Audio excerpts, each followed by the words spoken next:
Welcome, dear viewers, to a new episode of Dialogue Horizon. In this episode, definitely we are going to touch and talk in depth about the upheaval and the turmoil of last week and the week before, which we thought at that time, 2 weeks ago, that it might end up peacefully. But it seems that things are not moving in the peaceful direction. There are some escalations. So anyhow, we are trying to discuss the political situation in Sudan the last 2 weeks, and the expectations of my guests here about what will happen and what are the best solutions or the ideal solutions to circumvent an imminent collapse of the whole system, which hopefully it will not happen. So I'm glad to host in this episode. To my right is Professor Mandoul Abdullah Mandoul. Abdullah Mandoul is specialized. Before he was the director of the Peace Institute. Now he is the deanship of scientific research in University of Khartoum. Also, we have our economist in a very specified and very, I call it very difficult field of economics. Economics in itself is not easy, but in econometrics, Dr. Hussam Hassan Ismail. Both of them will talk about this issue. So we start by Professor Manzoul. Just give the viewers a picture about your feeling about the turmoil, what is happening these days about this. Now it started to affect the normal people, and in the flow of the commodities, the prices of the commodities are going up and down, and nobody knows to what extent. So just tell us about the whole turmoil in the country, which it seems that it is growing. Well, thank you very much, Omar. I'm glad to be here at the program. And yes, your characterization is quite correct. We were here last week and the week before, and we already at the time thought that what Sudan was experiencing is a serious situation.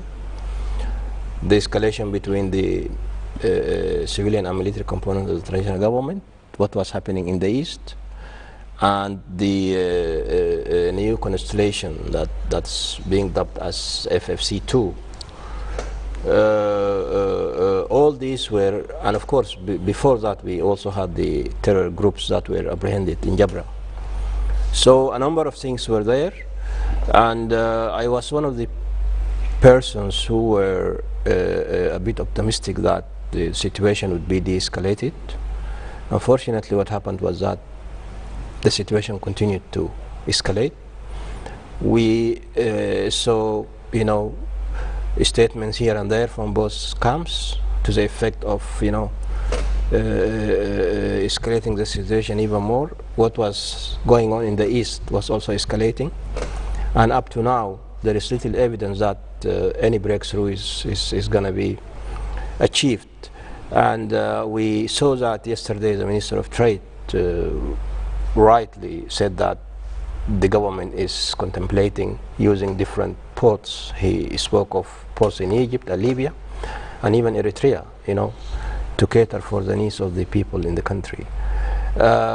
So unfortunately the scenarios are a bit gloomy, and up to now we don't seem to have any clear or credible way of surpassing the problems we are having. Okay, Dr. Hassam, now having heard Professor Mandoul talking about the effect of the turmoil, he said that he thought that this will calm down. 2 weeks he was here with us 2 weeks ago, but now he is feeling that it is not, it is still escalating. So what will be the effect of this escalation on the economic situation of the people, together with the closure, the blocking of the Port Sudan, and he talked about the alternatives. Do you think that are there good alternatives from the economic point of view to resort for other ports other than the national port? Just tell us, try to elaborate on, enlighten the viewers about the decision of the minister, on even the people, the merchants, the traders, they switch to Al-Ain al-Sukhna in Egypt, and they might switch also to other ports. So tell us about the turmoil and the effect of the blocking of the port and the lifeline to Khartoum. Okay, totally agree with the professor about the gloomy scenarios we are confronting in the coming days. Actually, we are right now in these days cropping the results of 2.5 years of political instability, hidden political instability that no one of both constituents of the transition government was courageous enough to declare on the public. And right now, regarding the congestion between the two constituents of the military party, I think none of these constituents was courageous enough to present some sacrifices for the stability for the transitional government, both civilian and military constituents. Regarding the recent reports being issued by the Statistical Bureau, which explicitly saying that there is a drop in the inflation rate. Inflation is the same drop two months. Successive months. Successive months. That's expected. We are in a mid of a wave of recession. It's good. It's good for the citizens that to hear that inflation is going down for the two successive months. But the other side of that multifaceted cube is we are also in the middle of a recession. And experimentally, when a recession is there, it will be succeeded by inflation again. Once, optimistically, if we resolve the blockage of the east of Sudan, and by the beginning of 2022, when the salary structure is modified, surely inflation will raise up again. And these successive waves, recession, inflation, recession, stagflation, will continue forever unless some serious interference by the government is taken place. And in many times we discussed how the government can interfere to stop these successive waves, okay, by the recommendations, implementing the recommendation of the first National Economic Conference. Regarding the turmoil, which the other side of the economic instability, I think both parties are responsible, both the civilian constituent and the military constituent. Both of them are taking the country into reflexive futures, very gloomy reflexive futures. We don't know. Maybe at the end of the session we can discuss some scenarios.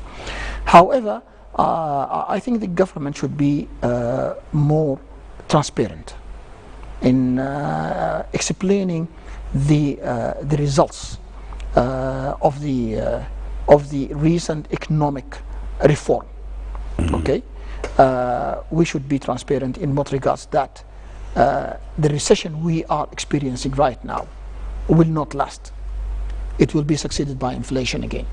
And if the government is not taking strong measures regarding injecting investment in the economy or expediting the Western allies in injecting FDIs, foreign direct investments, as soon as they can, in order to prevent this recession from going on and to prevent the next wave of inflation not to reach its climax, then I think we will experience more congestion in the economic part.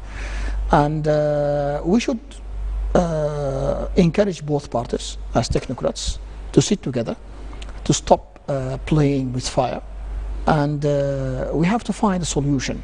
We have to present some sacrifices, both military and civilian constituent, in order to settle down things. So you see that without this, things economically will worsen. It will never, under these conditions, people should not expect, because as you said, the FDI, the foreign investment, foreign direct investment, cannot come to any country in turmoil like this without peace, without security, without infrastructure. They cannot. So okay, if we go to Professor Manzul, some people they think that one of the reasons for this whole confrontation, this hostility and the rhetoric between the civilians and military, and between civilians and civilians. As you said, there are two now. We have FFC1 and FFC2, which is declared now. The enmity between FF1 C and 2 is more than that Yeah. between That's right.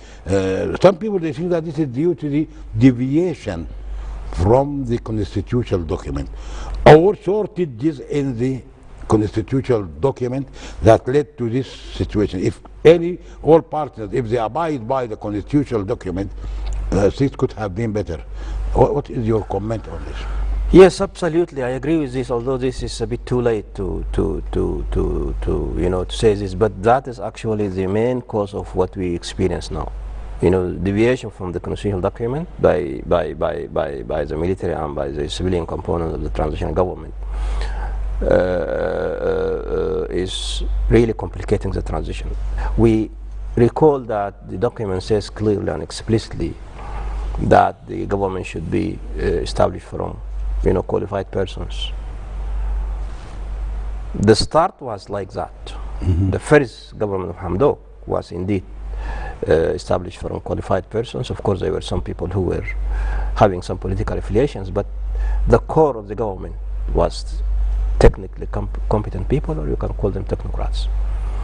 But then when the government was reshuffled 7 months later, political parties were represented in a very clear, violation to the terms of the Constitutional Declaration.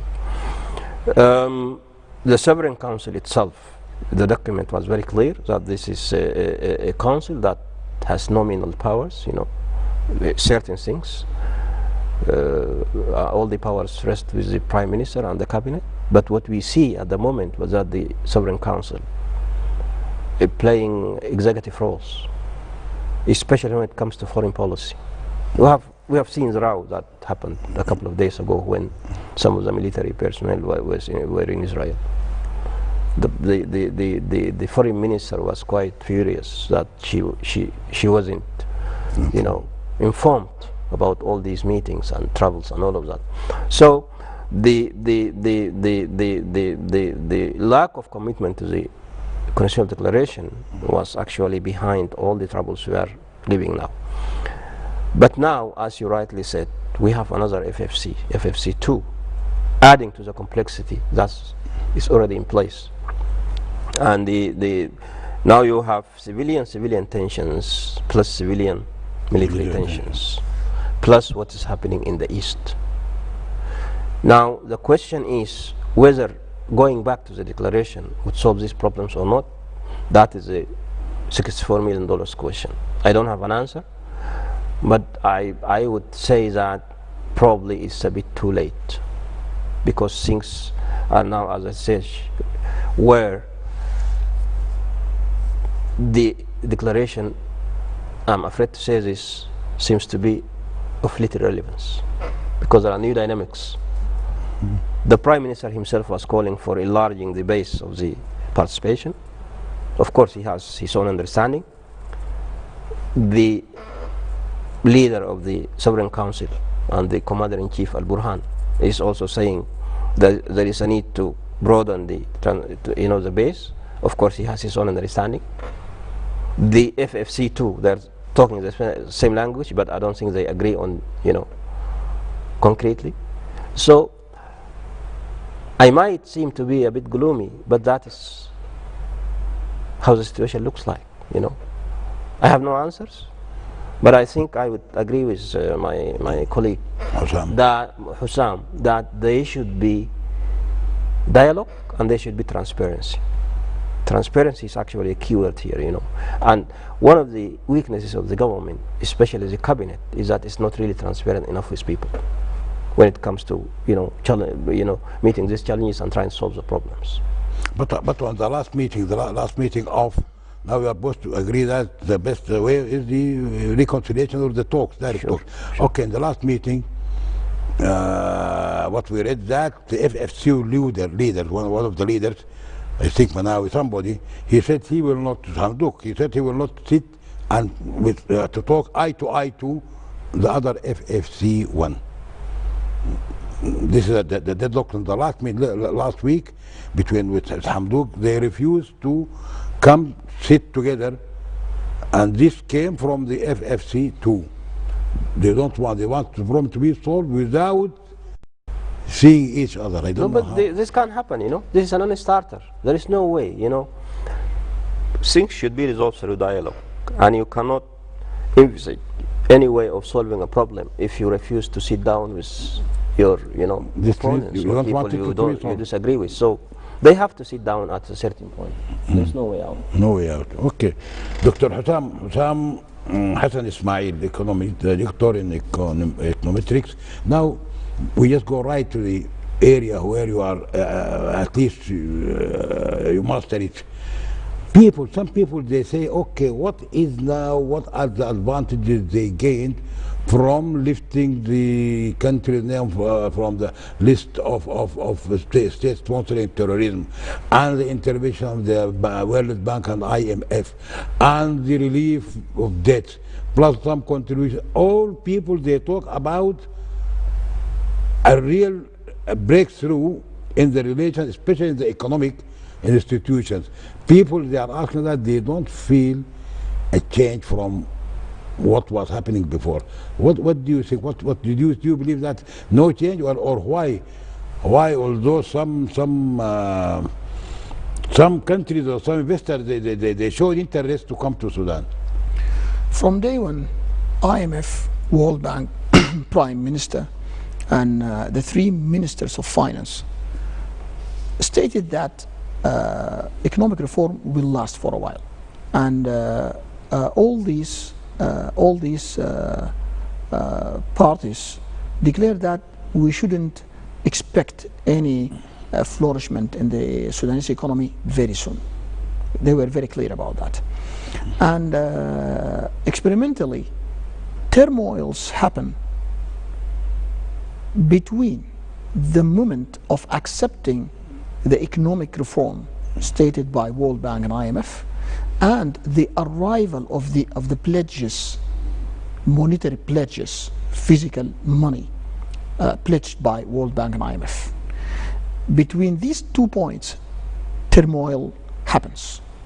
That experimentally being observed in Latin America and South America, in Sudan in the mid-80s, between 1978 and 1984.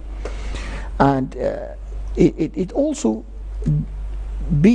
always be the problem of how efficient the government is in closing the gaps between these points. Unfortunately, the government accepted blindly the recommendation of SMP. It withdrew from the economy. It withdrew expenditure on education, on health, on service in general, environmental services, etc.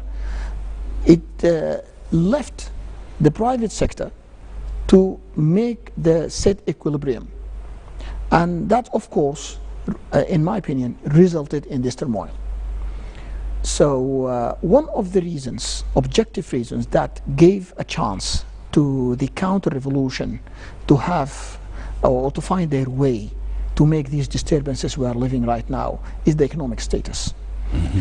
And of course the middleman, Sudanese middleman, from the poor class or any unfortunate strata will experience some disillusionment when he listens to the statements of the officials saying that there is a growth or some betterment in the economic performance, and what he's seeing on daily basis in his life. Yes. Increase in prices, deterioration in education, deterioration in infrastructure, in road, filthy capital, etc. Then becomes here some sort of puzzlement. What's happening? I'm listening to some statistics saying that inflation is going down, but prices are increasing. And IMF or World Bank president visited Sudan, which means that and pledged giving us $2 billion in 2022. But political instability is taking place. So these contradictions actually, in my opinion, weakens the support of Sudanese normal men, normal women to the situation. And we should bravely agree on that. If we could not make penetration in the economic file very soon, betterment, if we could not better the lives of 43 millions or on the lives of 36 million out of these 43 who constitute the poor strata of the Sudanese community, I think that the transition government would not last long as the reasons, one of the main reasons behind the great revolution of December was the economic profile. Yes. And then comes justice, etc., etc. You asked very good questions about Al Ain al-Sukhna. I think strategically we shouldn't be happy about transferring the load of Port Sudan to the Al Ain al-Sukhna.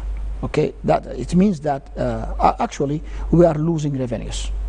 The moment we decided to go to Al Ain al-Sukhna to in order to congest or to encounter the congestion there being imposed by Tariq and his group, we are losing revenues. We are losing, as you said, 3%, I think, of the GNP.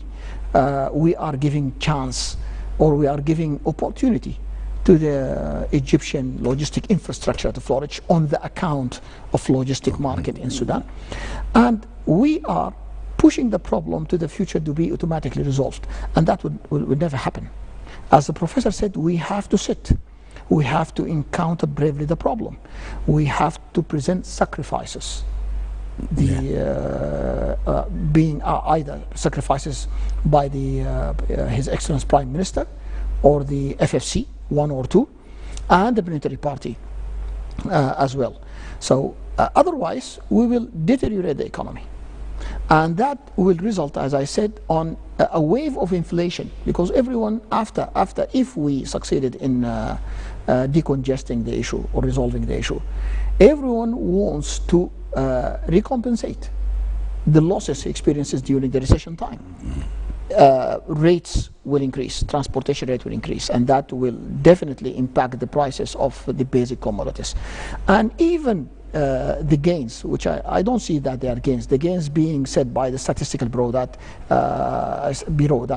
inflation went down, will be in vain, because now we are going to we're going to experience another wave of inflation, because everyone wants to compensate the losses.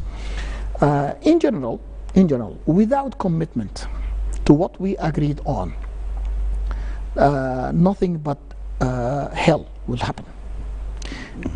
Civilian constituent should be committed to the Constitution Declaration. Military party should be committed. When we agree on a purely technocrat government, that's the thing that we should gain. Not a partisan government, not ministers that belong to any political party. And when the military constituent is committed in the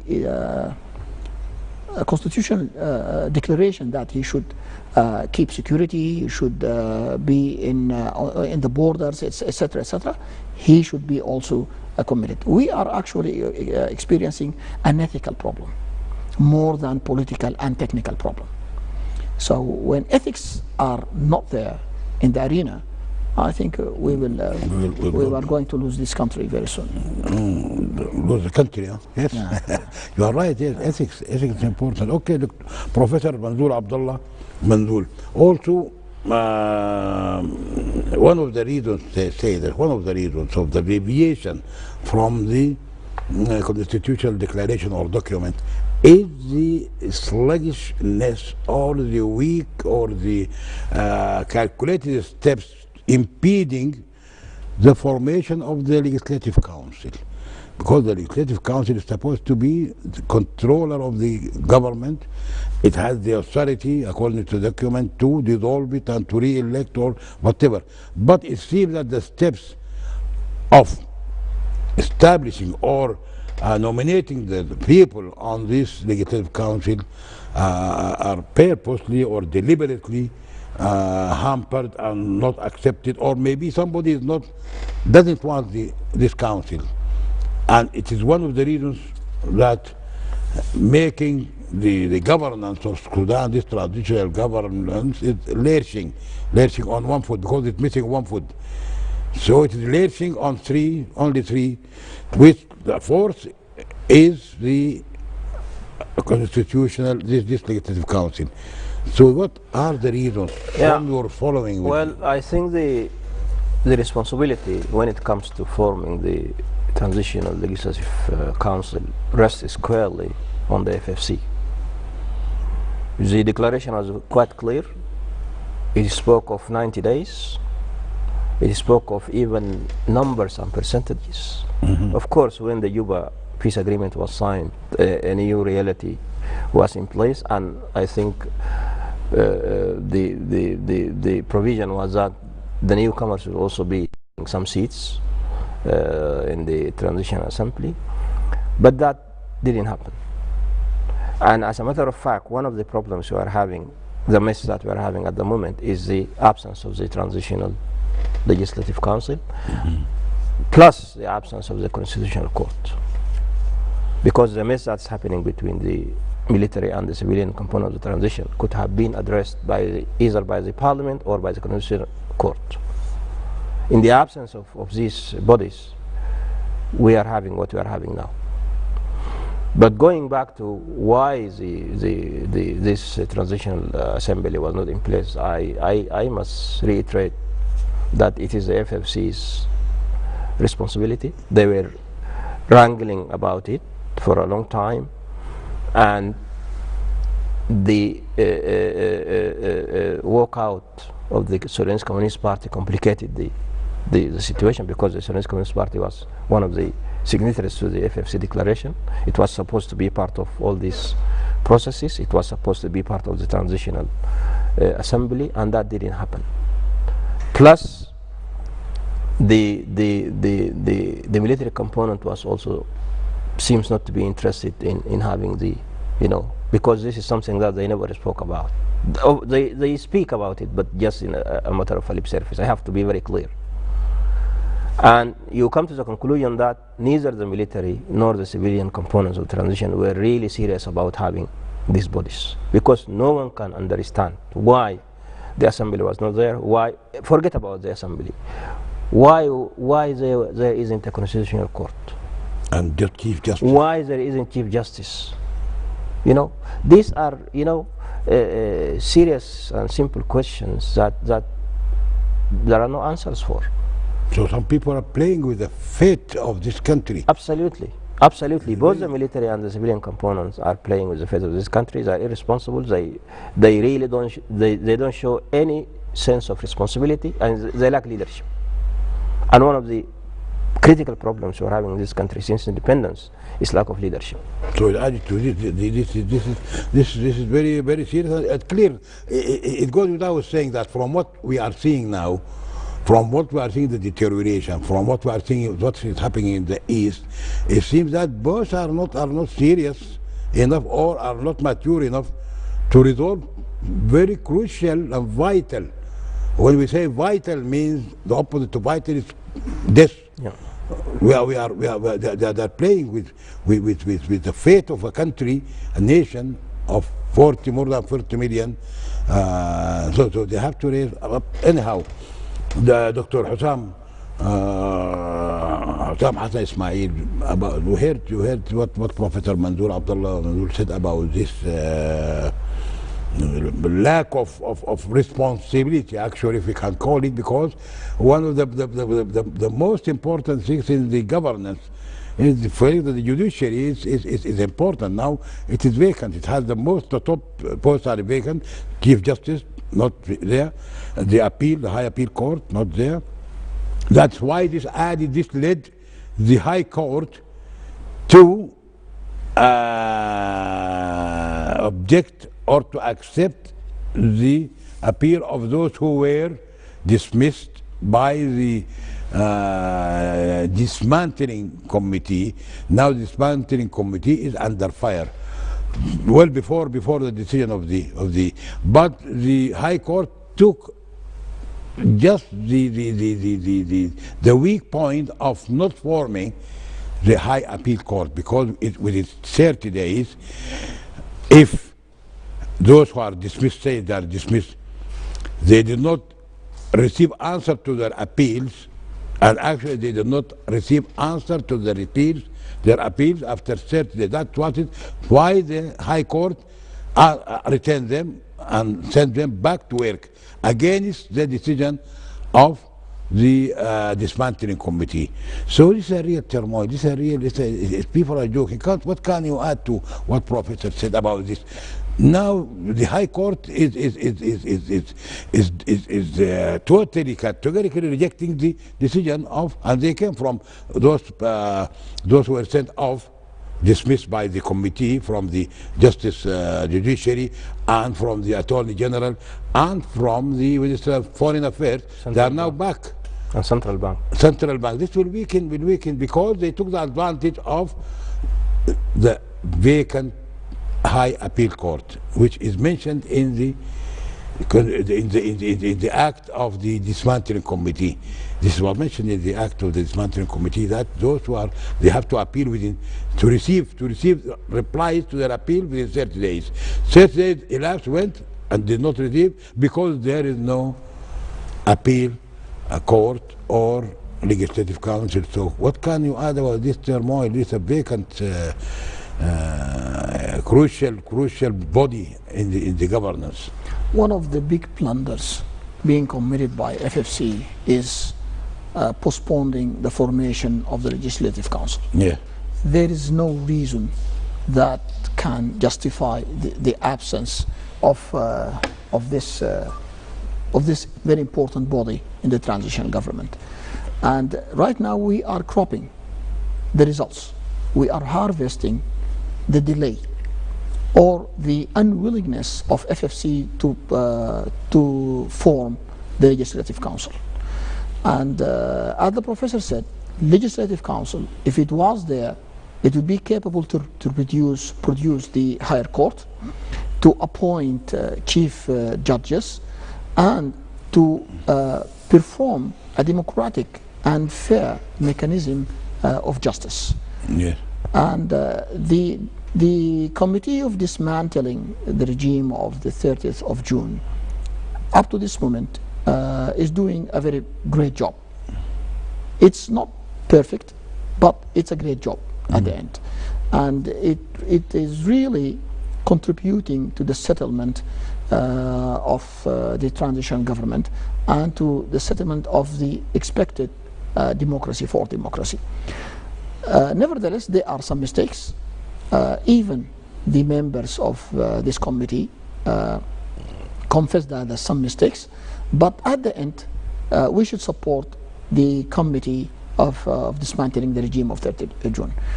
The mistake of not forming an appealing committee that's reporting to the Sovereign Council also appears here. Okay, if there was an appealing committee to handle the appeals of those who felt abjurated, of course there wouldn't be such bad shape that we are confronting right now. At the end, we are having a biased judiciary system, a judiciary system that is full of the elements of the defunct regime, who are seriously want the dismantling committee to be defeated. And right now, FFC has to bear the responsibility. To solve this issue, we should produce or to form right now the Legislative Council with all the expected tragedy-comedy that we will watch in their sessions or these sessions. But we have to bring it out, because this council, at least, it will help the crippled judicial system to stand up. Yeah. To be complete, to be yes, this is very important. Okay, we have also for you Professor Mandur Abdullah Mandur, a very important aspect of the conflict in the East. Dr. Osam Hassan Ismail answered elaborately, he answered the economic effect and the danger or the side bad effect of causing or choosing an alternate port or ports to Port Sudan, apart from losing some money, but we are losing some of our sovereignty. Also, if we come under the umbrella of another government, that any time if you have a conflict, they might block the same. As what Tariq did, they could do that also. If you have a problem with, let us say, with Egypt or with Libya, or the easiest thing to show their resentment is to close you or just to strangle you. So as I agree with Dr. Hassam in his comment. But my question about this, Tariq in his ceiling, the first started by completely removing the east track of the Juba agreement, which was signed by, as he says, by people who are not representing the East. And he himself also, he cannot claim that he represents the East alone. So can you just give us about this?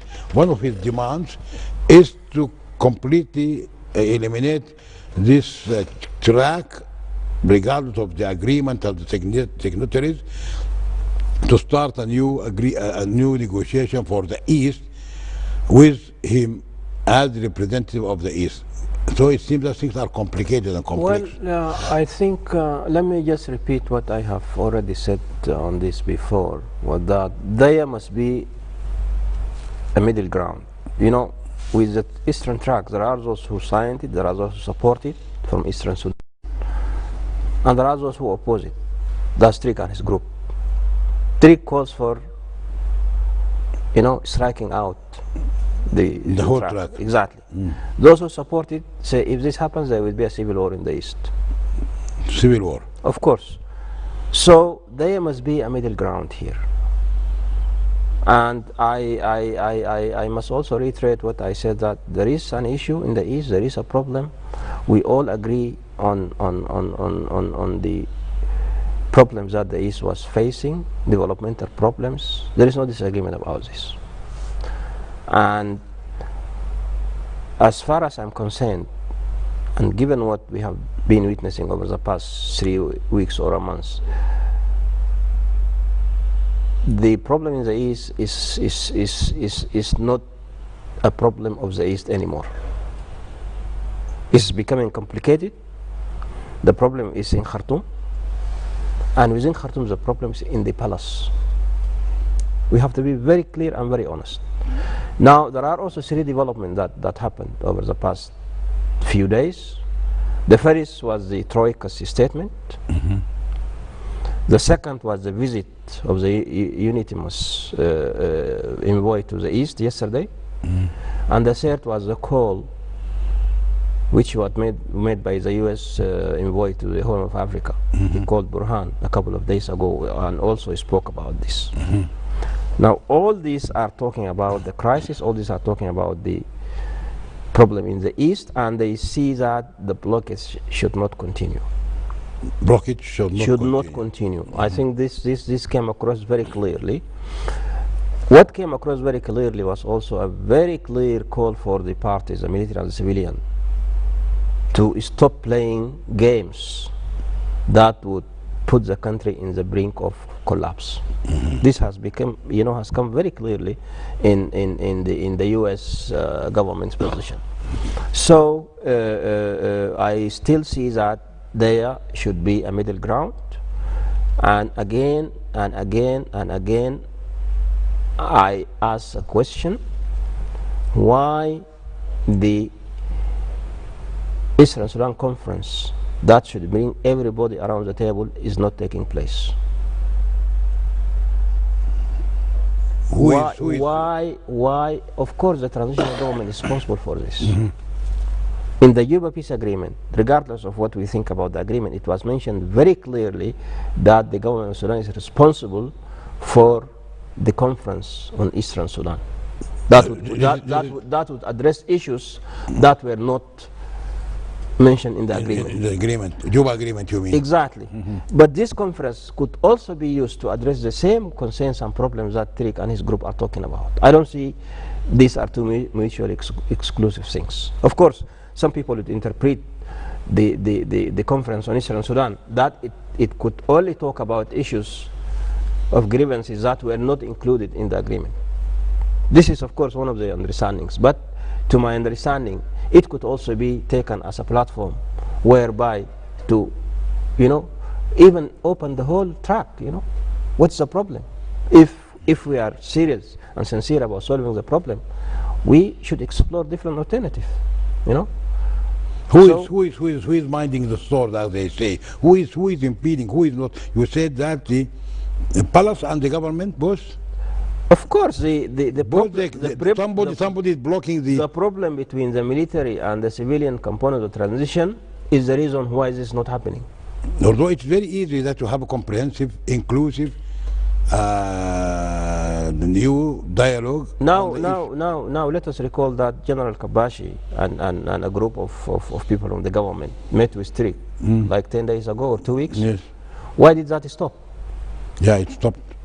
What was the reason? It was the wrangling that's happening between the military and the civilians. And unless this is resolved, I don't think we will be in a position to solve anything. Dr. Hatam, this is very, we want your because this is very important that what he said, I agree with him that this conflict, yes, he ended his speech by a good question. Why did Kabashi and Mariam and the delegation who went to Portland to solve the problem aborted the mission immediately or amongst the conflict which started between the civilian and the military component? So this raised a lot of questions about why did not continue, why it was aborted and the delegation came without solving the problem, and it's still till this moment we are talking here, the road, the port and the road are blocked. Obviously, the military component is suffocating the civilian component. And that's clear if we look at all aspects of the scene. But the question is why the military component is so strong and has a very omnipotent arm in regarding dealing with the civilian component. In my opinion, because the military component from the beginning, from day one, witnessed a clear weakness in the performance, technical performance of the civilian component. Okay. And we should actually impose the cause-effect approach to better understand the scene. Every Sudanese citizen right now is hoping for a democratic transition. Only few are pro to the military governance, but actually we should open fire also fairly on the civilian component, on FFC, on the performance of the Prime Minister himself. Both these parties, both these components actually lost the peace agreement file. They delivered it, they handed over to the military component the economic profile. They neglected, both of them neglected the recommendations of the technocrats in the first National Economic Conference, the file of the external affairs. Yeah, they submitted very loose now. They submitted deliberately to the military component, and throughout these 2 years the military component was measuring the performance and the strength of the civilian part, and they concluded that it's high time to suffocate the civilian component. So all this conclusion happened on the account, of course, of the stability or economic stability and the welfare of the Sudanese people. So I agree with the professor that the military component deliberately right now is not pushing positively negotiations. Okay, so the solution, of course, as we said earlier, both parties should present some concessions, okay, in order to come to a middle point. But I think it will be very, very courageous from FFC and Prime Minister himself to declare some or to confess that there is some weak performance regarding their parts. Of course, I will open fire also on the military component. They are so ambitious to seize power. They are not committing to their responsibilities being stated by the constitutional declaration. They have their own parallel relationships with some axis in the region. And we should not forget that experimentally, if this dispute lasts more, I think we will exhaust the patience stock of the international community towards supporting the democratic transition, because right now the world is looking for stability. And that international community, being represented by the United States right now, is supporting countries in the region that have nothing to do with democratic transition or democratic governance. Yeah. Okay, so we should not be optimistic, or we should not lean on this international support for a long time, because when instability continues, the international community or the Western allies will jeopardize the democratic transition will jeopardize the political stability on the democratic transition. So they will put preference on stability. Okay, Professor, what he said is very important. I want just to pick few words from what he said. He said that is very, very, very interesting. The civilian, he put the blame on the civilians who gave, due to their performance, not necessarily bad, but their performance, let us say their performance gave the military component by creating, when the bad performance means creating vacuum. So the military component filled the vacuum.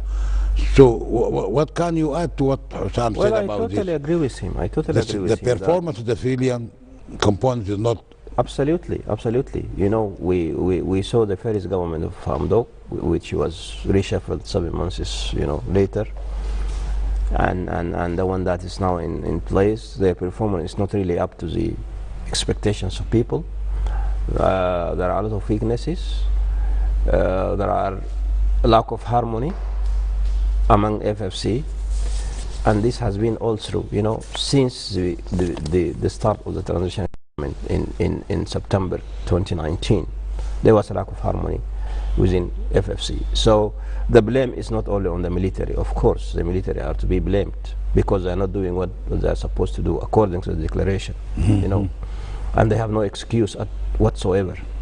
And I was surprised that the commander-in-chief was blaming the civilians for the lack of security in the country. This is laughable, So, but again, I would join hands with Dr. Hussam to also open fire on the civilian component, because they are really not doing their job. They are not up to our expectations, and they need to do a lot of more hard work to convince people that indeed they are up to the challenge and that are up to the responsibilities they should play. Okay, my last question, we have only a few minutes to go, about your expectations. Both of you start by Dr. Hussam, your expectation about if things go in this direction, or might Sudan slip into anarchy or slip in kind of chaos like what's happening. Is there any possibility that Sudan will be put under Chapter 7 of the United Nations Charter, which means intervention, military intervention, and it was used in Sudan. Sudan is not the only time. It was used in Darfur, Chapter 7, and it experienced the flow of about 27,000 troops of United Nations, those with the blue helmets. Do you think that this will happen if things go in this direction? When agility and uncertainty are very high in strategy, we go for the scenario of reflexive futures, meaning that in each and every moment we should calculate a different reality, a variant reality. And scenarios right now, or reflexive futures right now, are going to, or emphasizing the continuity of the fragility If you are so optimistic, then fragility will continue. Will continue. If we are so lucky and optimistic. So, by fragility, I mean from time to time, such turmoils like what's happening right now in the east of Sudan raise up. Sometimes in the north of Sudan, after a while in the west of Sudan, south of Sudan, and so on, until the elections come. The second scenario is Chapter 7, the intervention or the interference right now of UNITAMIS and Troika and the special envoy of the United States and Horn of Africa are telling that right now Chapter 7 is warming up. Warming up. It's warming up, and I don't think that the scenario of the 27,000 troops of that took place in Darfur is far from reality. The third scenario is the winning of the military part. Win of the military part. The winning of the military part. By any. By pressure, by suffocation, by submission. By submission. They are pushing hard, and because the performance actually of the civilian component, as I said, is very weak. The fourth scenario, which I wanted to happen actually after the march of the next 21st of October, is to support the civilian government, to give a strong message to the world and to the military component that Sudanese are there. And that will succeed only if FFC and Prime Minister committed to their promises to the Sudanese people that clear and strong and prompt reforms will take place. Okay, that's very good. Now we came to the end of the conclusion, but I have for 30 seconds only. It's all time. Do you think we'll go to Chapter 7? No, I have a modicum of optimism. I don't think we will go as far as falling under Chapter 7. This country is very resilient, but we have to wait for tomorrow's FFC's 2nd march. And to see next week, and we can come and talk next week about it. Okay, thank you, dear viewers, for being with us in the last hour or so with the two gentlemen, Professor Mandur Abdullah Manzoul, University of Khartoum, and Dr. Hussam Hassan Ismail, Dr. Economics. We have covered a lot of the events of last week. Hope to see you next week after the hot week of the coming week. Thank you and bye.